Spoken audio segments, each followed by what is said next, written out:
Welcome back to Kafka Internal's Crashcasts. I'm your host, Sheila, and today we're diving deeper into the internal workings of Kafka. We're continuing our journey through Level 3, Jedi Master, focusing on Kafka internals.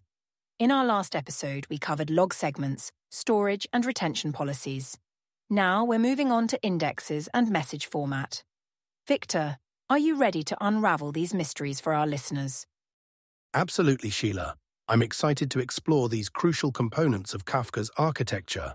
Indexes and message format play a significant role in Kafka's performance and functionality. Before we dive in, let's start with a quiz for our listeners. Here's the question. In Kafka, what's the primary purpose of indexes, and how many types of indexes does Kafka typically use? Think about it, and we'll reveal the answer at the end of the episode. That's an excellent question, Sheila. It really gets to the heart of why indexes are so important in Kafka. Without giving away the answer, I think our listeners will be surprised by how indexes contribute to Kafka's efficiency. It's not just about storing data, it's about accessing it quickly and effectively. Agreed, Victor. Now, let's start with the basics. Can you explain what indexes are in the context of Kafka? Certainly. In Kafka, indexes are auxiliary data structures that help quickly locate messages within a partition. Think of them like the index at the back of a book. They provide a quick way to find specific information without scanning through the entire content. Kafka uses these indexes to efficiently retrieve messages based on different criteria. That's a great analogy, Victor. So, if indexes are like a book's index, what would the pages be in Kafka? Excellent question. In our analogy, the pages would be the actual log segments where messages are stored. Just as a book index points to specific pages, Kafka's indexes point to specific positions within these log segments.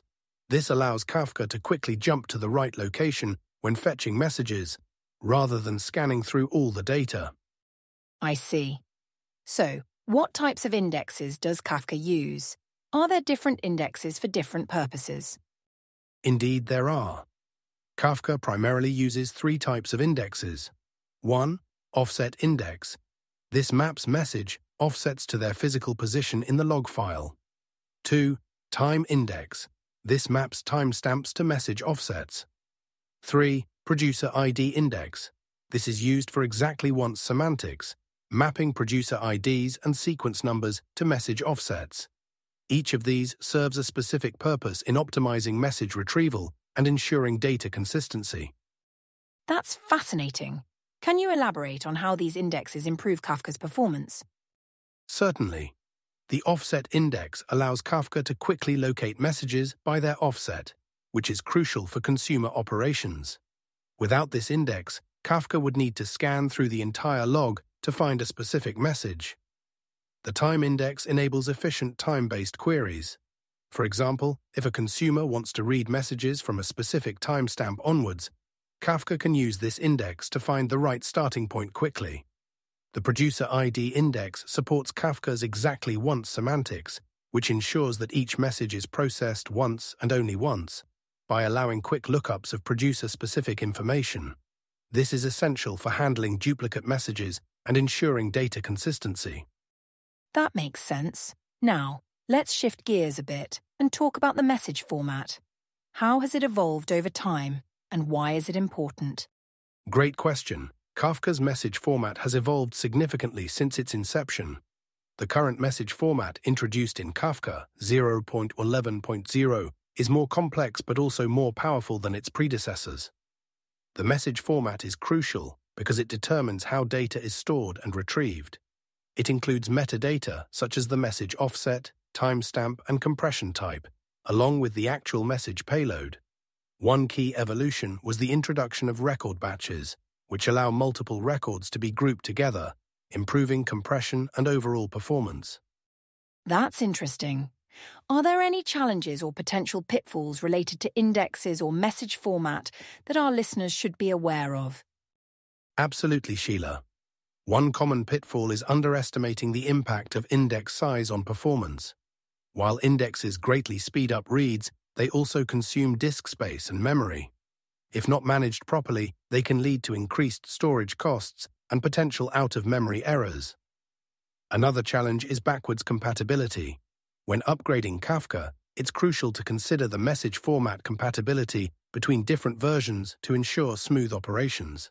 Lastly, while indexes improve read performance, writing to multiple indexes does add some overhead to the write path. It's a trade-off between write and read performance that needs to be considered in system design. Those are important points to keep in mind. Do you have any best practices or tips for managing indexes and working with Kafka's message format? Certainly. Here are a few key tips. 1. Monitor your index sizes regularly and adjust your log retention policies if needed. 2. Use appropriate time granularity for your time index based on your use case. 3. When upgrading Kafka, always check the compatibility matrix for message formats. 4. If you're dealing with very large messages, consider using external storage systems and only store references in Kafka for better performance. 5. Leverage Kafka's log compaction feature to manage the growth of your logs and associated indexes effectively. Thank you, Victor. Those are valuable insights. Now, let's wrap up with the answer to our quiz question. The primary purpose of indexes in Kafka is to quickly locate messages within a partition without scanning through all the data. And as we learned, Kafka typically uses 3 types of indexes: the offset index, time index, and producer ID index. To summarize today's episode, 1. Kafka uses indexes to efficiently locate messages in partitions. 2. There are 3 main types of indexes: offset, time, and producer ID. 3. The message format in Kafka has evolved to include more metadata and support features like record batches.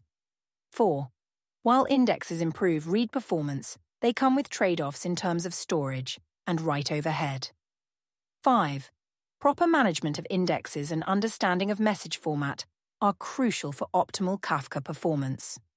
In our next episode, we'll be discussing the Kafka controller and partition reassignment. Stay tuned for more insights into Kafka's internal architecture. If you enjoyed this episode, please subscribe to Kafka Internal's Crashcasts and leave us a rating. Your support helps us continue to bring you in-depth Kafka knowledge. Until next time, keep streaming.